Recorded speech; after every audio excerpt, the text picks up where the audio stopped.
जब हम जीवन के समस्त बिंदुओं को समझकर जब हम अपने जीवन को श्रेष्ठ बनाने के लिए अग्रसर होते हैं, तब हमें गुरु की आवश्यकता होती है, मार्गदर्शक की आवश्यकता होती है।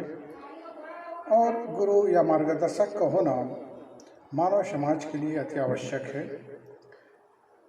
तो संत घासीदास जी कहते हैं कि पानी पियो छान के और गुरु बनाओ जान के।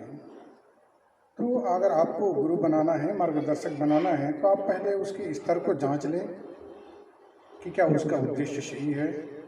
क्या हम अगर उनके मार्गदर्शन में चलते हैं, उनके नेतृत्व को स्वीकार करते हैं, उनके मार्गदर्शन को स्वीकार करते हैं, तो क्या एक अच्छे मानव समाज का निर्माण करेंगे? क्या हमारा वे अच्छा निर्देशन करेंगे? क्या वे अच्छे विचारों के हैं? क्या वे सिद्ध मार्ग के हैं? क्या वो संबोधि और समाधि की अवस्था की ओर ले जाने में सक्षम है, या स्वयं समाधि या संबोधि की अवस्था की क्रिया की ओर गतिमान है या सिद्धहस्त है? इस चीज़ की हमें छानबीन करनी चाहिए, हमें जानकारी होनी चाहिए। और जब हम आश्वस्त हो जाएं कि गुरु योग्य है, तब हम गुरु बनाएं, मार्गदर्शक स्वीकार करें। और जिस प्रकार एक बच्चा प्राइमरी स्कूल में भर्ती होता है, अ से अनार अ से आम, छोटे ई की मात्रा बड़े ऊ की मात्रा सीखता हुआ आगे बढ़ता है। और उसे पढ़ाता कौन है? एक 12वीं पढ़ा हुआ शिक्षक पढ़ाता है। और उस 12वीं पढ़े हुए शिक्षक का पढ़ाया हुआ बच्चा एक दिन IAS, IPS, IFS, प्रधानमंत्री, मुख्यमंत्री, गृह मंत्री और ऊंचे ऊंचे पदों पर आसीन होता है। तो आप यहाँ गौर कीजिए कि गुरु अगर स्वयं उच्चत्व स्थान पर नहीं भी है, तो पर भी अगर उसके उद्देश्य, उसके कर्म, उसके विचार श्रेष्ठ हैं, तो वह शिष्य को उच्च स्थान पर पहुंचा देता है। और अगर वह स्वयं श्रेष्ठ हो, उच्चत्व हो, तब तो फिर जीवन का सर्वस्व श्रेष्ठता से श्रेष्ठता ही श्रेष्ठता है जीवन में, अगर जिन्हें हम गुरु बनाते हैं उनके मार्गदर्शन और नेतृत्व से। और जीवन को श्रेष्ठ बनाने के लिए, उच्च बनाने के लिए गुरु और मार्गदर्शक की आवश्यकता होती है। जब आदमी उच्च श्रृंखल हो जाता है, जब लगता है कि मैं सर्वस्व हूँ, तो वहाँ से जीवन का विनाश या दंभी प्रवृत्ति या अहंकार का उदय होता है। इसलिए जरूरी है कि हम अपने अहंकार को दबाने के लिए, अपने सर्वस्वता के होने के भाव को समाप्त करने के लिए हम गुरुत्व को स्वीकार करें। शिष्यत्व के भाव में, शिष्यत्व का तात्पर्य है कि हम किसी श्रेष्ठतम व्यक्तित्व को अपना आदर्श स्वीकार करें और उनके बताए हुए जीवन सूत्र, उनके बताए हुए मार्ग, उनके दिए हुए विचार और कर्मों को हम ग्रहण कर अपने जीवन को अग्रसर करें। और गुरु शिष्य की परंपरा या गुरुत्वमय विचारधारा, शिष्यत्वमय विचारधारा और जीवन, इस जीवन को जीने की शैली या सूत्रात्मक जीवन का उदय बुद्ध जी के बताए मार्ग से, बुद्ध मार्ग से प्रशस्त होता है, वहाँ से उसका उदय होता है। अन्य जब हम धर्मों में अन्य विचारकों का सूत्र देखते हैं, तो हमें पता नहीं चलता है कि कहीं पर जीवन सूत्र का वर्णन है। लेकिन बुद्ध जी का जो उपदेश है कि बुद्धम शरणम गच्छामि, तो बुद्ध कोई व्यक्तित्व नहीं है, कोई शरीर नहीं है, या कोई जाति या धर्म नहीं है, बुद्ध ज्ञान है।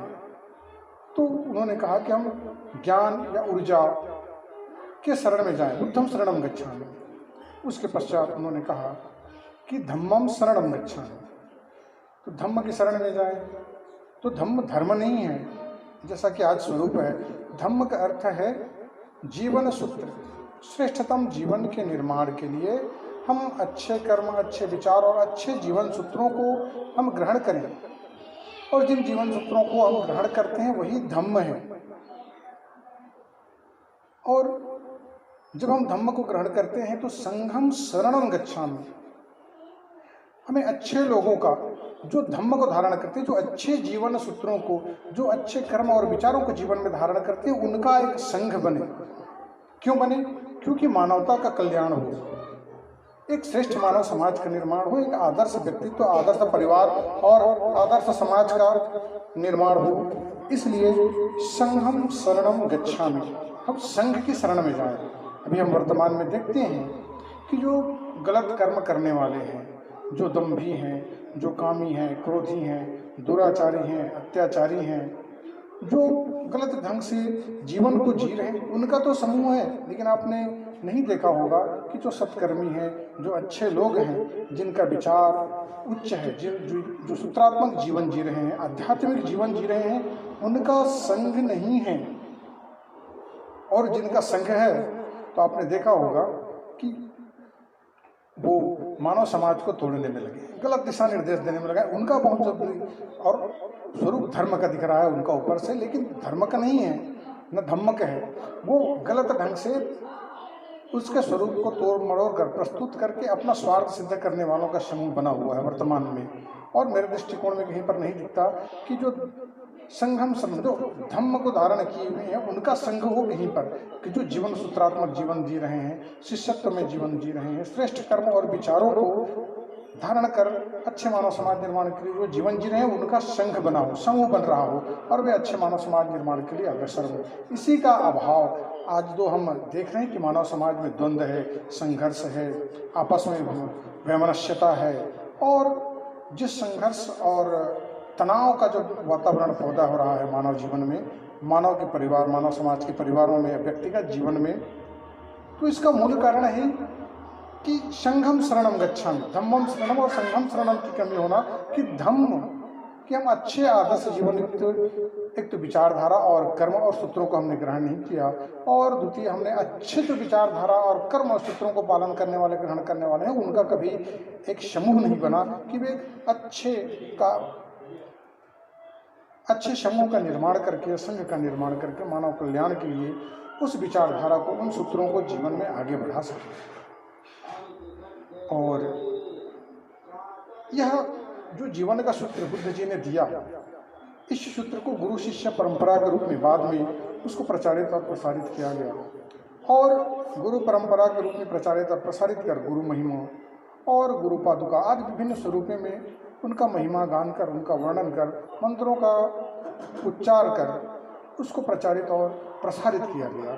क्योंकि शिष्यत्व क्या है, अन्य परंपराओं में हम देखते हैं कि वो कहते हैं कि यह ईश्वर है, आप इसका पूजन कीजिए, ऐसे चमत्कार होगा, या आप इसे मानिए, या कोई व्यक्ति तो कहता है कि मैं सर्वस्व हूँ, मैं उसका प्रतिनिधि हूँ, और आप में मेरे चरण, श्री चरण धो करके पीजिए, आपके जीवन में कल्याण होगा, सुख आएगी, शांति होगी। लेकिन बुद्ध जी ऐसा नहीं कहते हैं। बुद्ध जी कहते हैं कि आप स्वयं में श्रेष्ठ बनिए और दूसरों के कल्याण के लिए आप स्वयं अग्रसर होइए। ये अंतर है अन्य विचारकों में, अन्य ग्रंथों में, अन्य धर्मों में या अन्य मार्गदर्शकों का विचार और बुद्ध के विचार में ये अंतर है।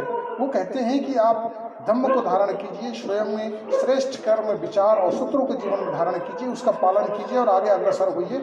आपका जीवन स्वतः श्रेष्ठ होगा और आप दूसरों का भी जीवन श्रेष्ठ बना सकेंगे, उनको सुख और आनंद दे सकेंगे, उनके जीवन में शांति और श्रेष्ठता की स्थापना आप कर सकेंगे।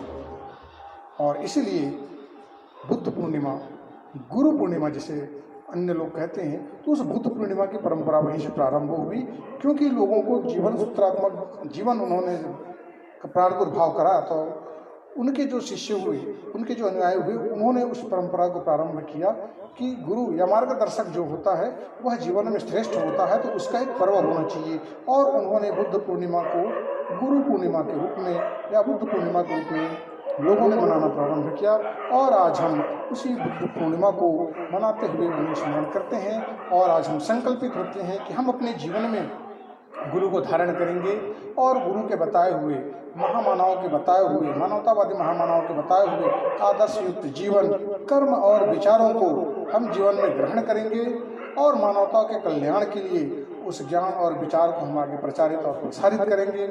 ऐसे संस्थान का हम निर्माण भी करेंगे जहाँ से हम इन उच्च विचारों को, श्रेष्ठ कर्मों को, मानवतावादी विचार और कर्मों को हम स्थापित कर सकेंगे।